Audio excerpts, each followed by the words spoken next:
Assalamualaikum warahmatullahi wabarakatuh.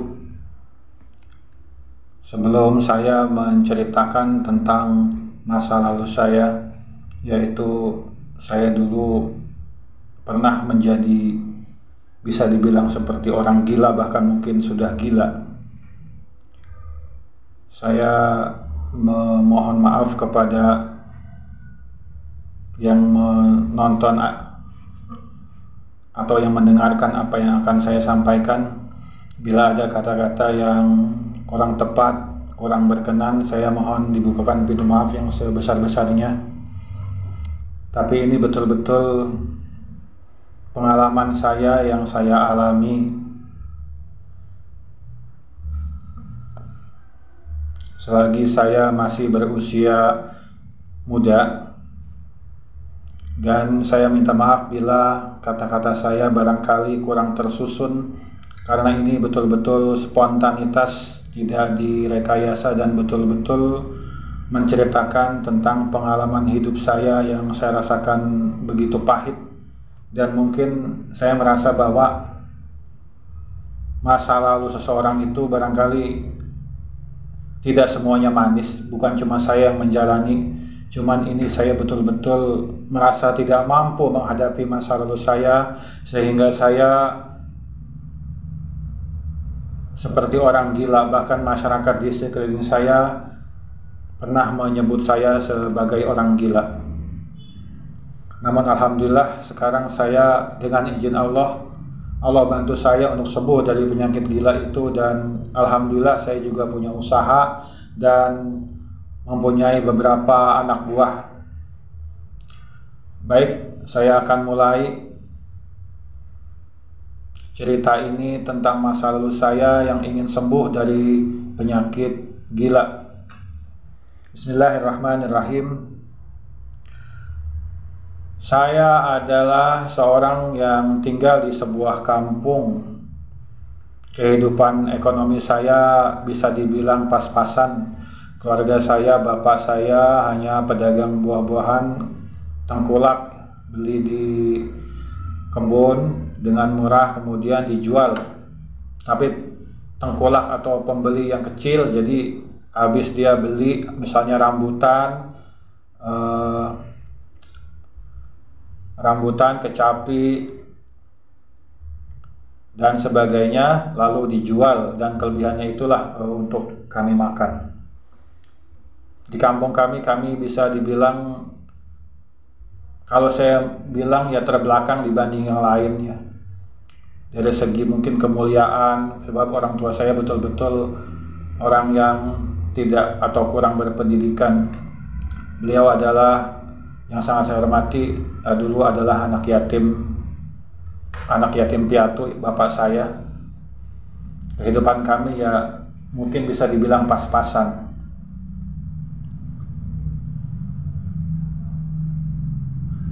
Ada kakak saya satu, sebetulnya dulu ada tiga, cuman dua meninggal. Kemudian ada adik saya 4 orang.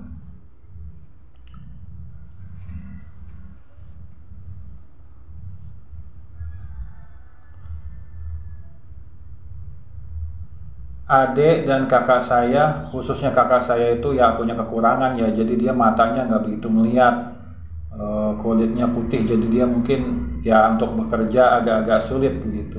Sehingga saya melihat kondisi keluarga saya yang serba kekurangan dan melihat kakak saya merasa dendam, saya merasa tidak menyukai keadaan ini. Tapi saya mempunyai sifat bawaan yang sangat buruk, saya merasa waktu itu, untuk kemajuan diri saya. Saya adalah seorang yang sangat pemalu, pendiam, tidak percaya diri, gugupan, demam panggung istilahnya kalau saya berdiri di depan umum. Saya ingin maju, mengangkat martabat keluarga saya, membantu bapak saya, membantu abang saya yang sulit hidupnya. Tapi saya terbelenggu dengan kondisi diri saya yang sangat pemalu, pendiam, gugupan. Jadi ketika saya maju ke depan, saya gugup. Ketika saya misalnya menjadi MC misalnya, saya lupa. Memang saya di sekolah tidak terlalu bodoh. Saya sering, atau saya ini peringkat 3, 4, pokoknya saya paling enggak 10 besar waktu SD. Cuma saya itu sebatas teori. Sedangkan kalau untuk praktek saya betul-betul tidak berani untuk maju, bahkan tidak berani untuk berkata-kata. Saya mencoba untuk berkata-kata, tapi lidah saya betul-betul kaku dan otak saya tiba-tiba hilang memorinya. Jadi saya lupa atau saya tidak bisa mengucapkan apa yang saya ingin saya sampaikan. Dalam kondisi yang sangat pemalu, sedangkan ambisi saya begitu besar untuk menolong keluarga. Saya ingin tampil, saya begitu dendam bagaimana sih bisa maju mengangkat martabat keluarga saya yang susah, yang saya merasa dalam diri saya merasa dihinakan. Karena saya lihat bapak saya betul-betul kalau saya lihat nggak dihormati sama orang gitu. Ini masa lalu saya seperti itu dulu. Jadi saya mencoba untuk tampil di depan orang dengan berani, tapi tetap saja memang itu sudah bawaan saya ya, pemalu, pendiam, gugupan itu tidak bisa hilang dalam diri saya. Maka bersekolahlah saya sampai SD lulus, kemudian SMP, kemudian SMA, STM ya, saya setingkat SMA. Orang melihat mungkin normal, tapi saya di dalam diri saya masih tetap belum bisa menghilangkan kekurangan-kekurangan tersebut. Sikap pemalu, pendiam, tidak percaya diri, minderan, gugupan, ini betul-betul menghalangi saya untuk maju. Dan sifat-sifat itu membuat semakin lama saya semakin tidak bisa menghadapi hidup. Ketika orang-orang semakin dewasa, semakin berkembang normal, dia bersahabat, dia bergaul dengan yang lain, saya pemalu, saya gugup, saya diam, sehingga perkembangan saya menjadi terhambat.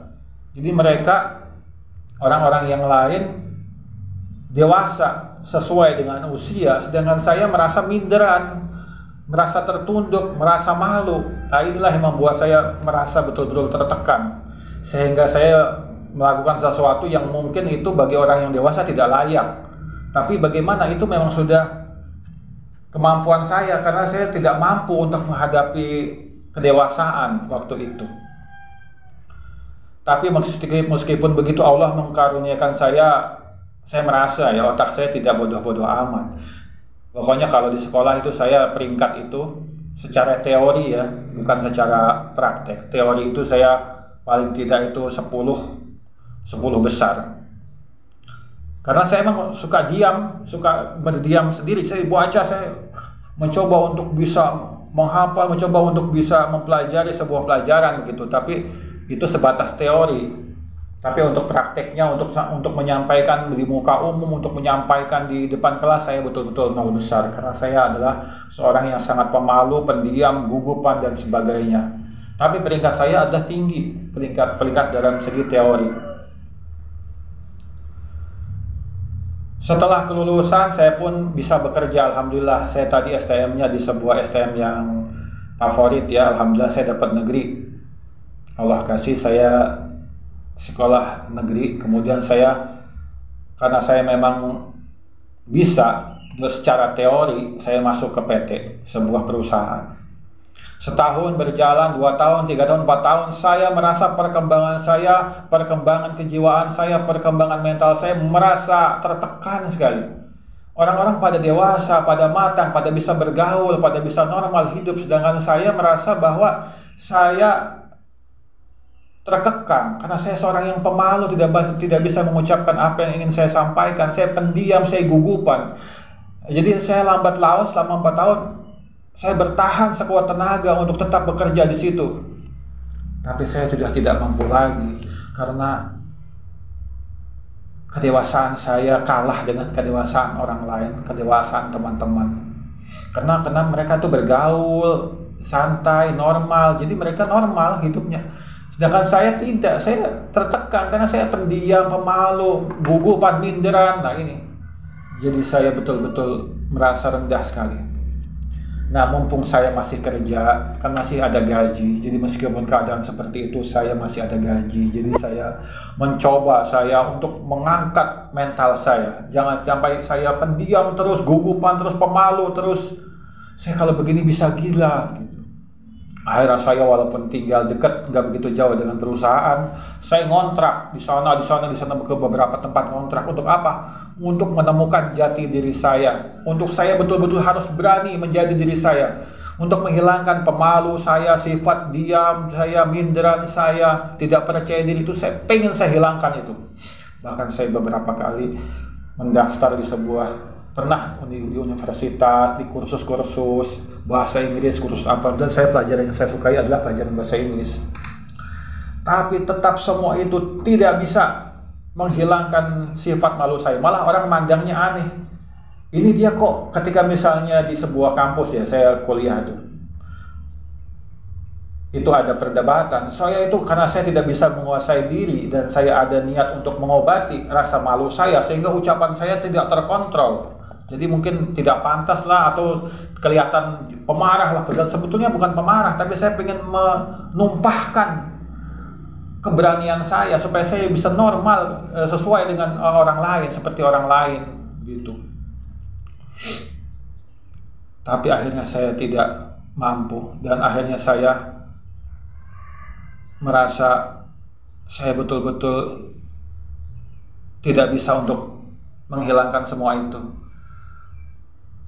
Mungkin saya hampir terbawa menjadi gila karena saya betul-betul tidak mampu mengangkat pribadi saya. Jadi sifat saya minder, pemalu, pendiam itu betul-betul menekan saya. Jadi saya kalau menghadapi orang itu nunduk, pendiam gitu.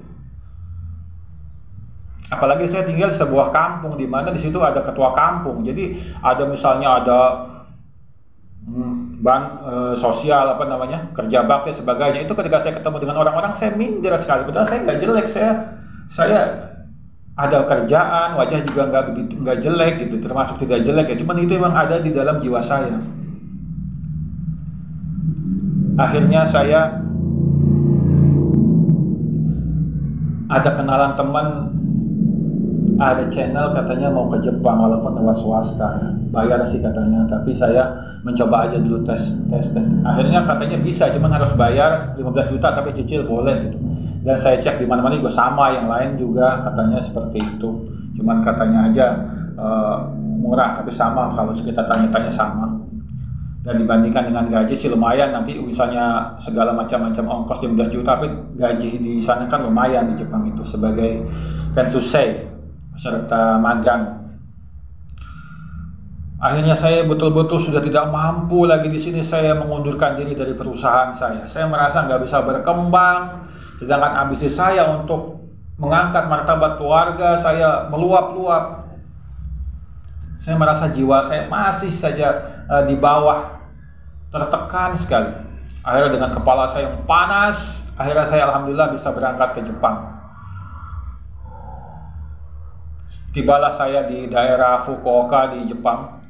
Saya tidak mau sebutkan detail ya, tapi saya di daerah Fukuoka di sebuah perusahaan kecil.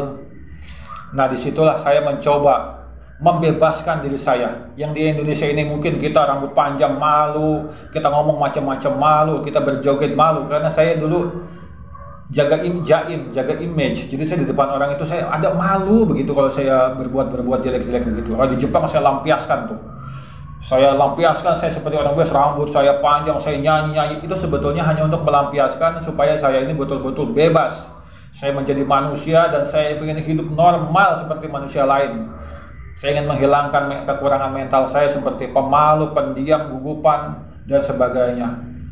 Pendek kata, saya ingin kembali nanti ke Indonesia. Saya hidup normal seperti yang lain, menikah, punya anak, hidup seperti yang lain, dan bergaul seperti yang lain. Karena saya memang tidak bisa bergaul. Ketika saya bergaul, ada saja yang bikin saya minder dan sebagainya. Saya merasa tertekan.